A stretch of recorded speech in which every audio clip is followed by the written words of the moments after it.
Hi hello ನಮಸ್ಕಾರ. Welcome back Seema ರೇಖಾ Chavan YouTube channel.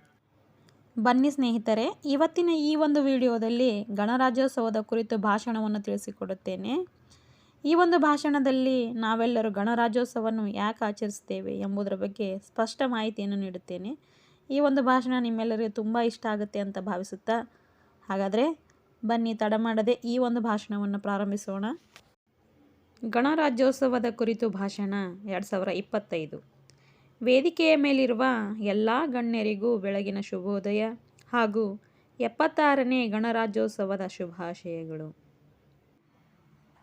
ಇಂದು ಇಡೀ ದೇಶಾದ್ಯಂತ ಪ್ರತಿ ಜಿಲ್ಲೆ, ಪ್ರತಿ ತಾಲೂಕು, ಪ್ರತಿ ಹಳ್ಳಿಯಲ್ಲಿ ಅತ್ಯಂತ ಸಂಭ್ರಮ ಸಡಗರದಿಂದ ಗಣರಾಜ್ಯೋತ್ಸವವನ್ನು ಆಚರಿಸುತ್ತೇವೆ. ದುರಂತ ಎಂದರೆ ನಮ್ಮಲ್ಲಿ 80ರಷ್ಟು ಜನರಿಗೆ ಈ ಗಣರಾಜ್ಯೋತ್ಸವವನ್ನು ಯಾಕೆ ಆಚರಣೆ ಮಾಡುತ್ತೇವೆ ಎಂಬುದು ಸರಿಯಾಗಿ ಗೊತ್ತಿಲ್ಲ.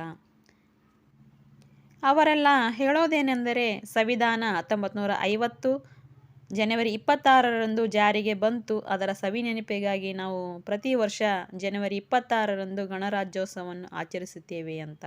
ಸ್ನೇಹಿತರೆ, ಈ ಗಣರಾಜ್ಯೋತ್ಸವವು ಆಚರಿಸುವುದು ಕೇವಲ ಅದರ ಸವಿನೆನಪಿಗಷ್ಟೇ ಅಲ್ಲ, ಬದಲಿಗೆ ನಮ್ಮ ದೇಶದ ಅಖಂಡತೆಯನ್ನು ನಾವೆಲ್ಲರೂ ಉಳಿಸಿ ಬೆಳೆಸಿಕೊಂಡು ಹೋಗುವ ಜವಾಬ್ದಾರಿಯನ್ನು ಎಲ್ಲರಿಗೆ ತಿಳಿಸುವುದಕ್ಕಾಗಿ.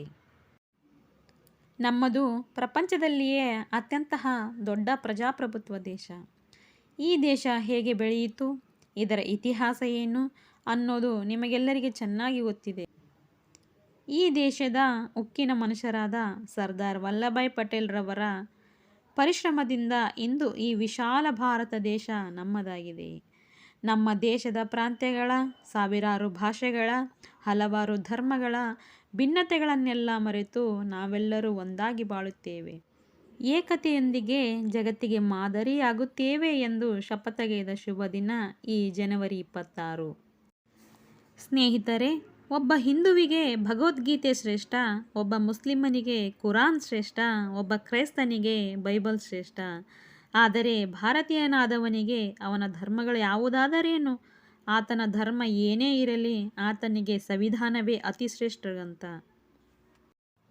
ಸಂವಿಧಾನದ ಮಾತೇ ಅಂತಿಮ ಅನ್ನೋದನ್ನು ಮನದಟ್ಟು ಮಾಡುವುದೇ ಇಂದಿನ ಗಣರಾಜ್ಯೋತ್ಸವದ ಮುಖ್ಯ ಉದ್ದೇಶ. ಸ್ನೇಹಿತರೆ, ಸಂವಿಧಾನದ ಜ್ಞಾನಸಾಗರ ಡಾಕ್ಟರ್ BR ಅಂಬೇಡ್ಕರ್ ಅವರ ನೇತೃತ್ವದಲ್ಲಿ 200ಕ್ಕೂ ಹೆಚ್ಚು ಮೇಧಾವಿಗಳಿಂದ ತಯಾರಾಗಿರುವಂತಹ ಮಹಾನ್ ಕಾನೂನು ಗ್ರಂಥ ಈ ಸಂವಿಧಾನ. ಈ ಸಂವಿಧಾನದ ಮಾರ್ಗದರ್ಶನದಲ್ಲಿ 73 ವರ್ಷಗಳಲ್ಲಿ ನಾವು ಬಹಳಷ್ಟು ಸಾಧಿಸಿದ್ದೇವೆ ಸ್ನೇಹಿತರೆ. ಆದರೆ ಈ ಸರ್ಕಾರಿ ಕಚೇರಿಗಳಲ್ಲಿ ದಾಖಲೆಗಳನ್ನು, ನೋಟುಗಳು ಕೊಡದೆ ಯಾವುದೇ ಫೈಲುಗಳು ಮುಂದೆ ಬರುವುದಿಲ್ಲ ಸ್ನೇಹಿತರೆ. ಇಲ್ಲಿ ಅರ್ಹತೆ ಇದ್ದವನೇ ನಾಯಕನಾಗಲು ಸಾಧ್ಯವಿಲ್ಲ. ಜಾತಿ ಬಲ, ಹಣಬಲ ಇದ್ದವನೇ ಮಾತ್ರ ನಾಯಕನಾಗೋಕ್ಕೆ ಸಾಧ್ಯ. ಸಂವಿಧಾನದ ಮೂಲಭೂತ ಹಕ್ಕಾಗಿರುವ ನಮ್ಮ ಭಾರತ ದೇಶದಲ್ಲಿ ಬಡವರ ಮಕ್ಕಳು ಸೋರುತ್ತಿರುವ ಶಾಲೆಯಲ್ಲಿ ಓದುತ್ತಿದ್ದರೆ, ಶ್ರೀಮಂತರ ಮಕ್ಕಳು ಡಿಜಿಟಲ್ ಟಚ್ AC ರೂಮಿನಲ್ಲಿ ಕಲಿಯುತ್ತಿದ್ದಾರೆ. ಬದಲಾವಣೆ ತರಬೇಕಾದ ಶಿಕ್ಷಣದ ರೂಪವೇ ಬದಲಾಗಿ ಬಿಟ್ಟಿದೆ. ಯಾಕೆಂದರೆ ಓದದವನಿಗಿಂತ ಓದಿದವನೇ ಹೆಚ್ಚು ಅಪಾಯಕಾರಿಯಾಗುತ್ತಿದ್ದಾರೆ. ಇಂದಿನ ಈ ಯುಗದಲ್ಲಿ ಕೆಳಜಾತಿಯವರಿಗೆ ಮನೆ ಬಾಡಿಗೆ ಕೊಡುವುದಿರಲಿ, ಸ್ಮಶಾನದಲ್ಲೂ ಜಾಗ ಸಿಗದ ಉದಾಹರಣೆಗಳು ಇವೆ. ಈ ಶ್ರೀಮಂತರು ಬೆಳೆಯುತ್ತಾ ಇದ್ದು ನಮ್ಮಂಥ ಬಡವರು ಸೊರಗುತ್ತಿದ್ದಾರೆ. ನಮ್ಮ ಸಂವಿಧಾನ ಜಾರಿಗೆ ಬಂದು 74 ವರ್ಷ ಆದರೂ ನಮ್ಮ ನ್ಯಾಯಾಂಗದ ಮೇಲೆ ಯಾರಿಗೂ ನಂಬಿಕೆ ಬರಲಿಲ್ಲ. ಒಬ್ಬ ಬಡವ ಕಷ್ಟದಲ್ಲಿ ಒಂದು ಕೇಸು ಹಾಕಿದರೆ ಕೇಸು ಮುಗಿಯುವಷ್ಟರಲ್ಲೇ ಅವನ ಜೀವನವೇ ಎಂಡಾಗಿರುತ್ತೆ ಸ್ನೇಹಿತರೆ.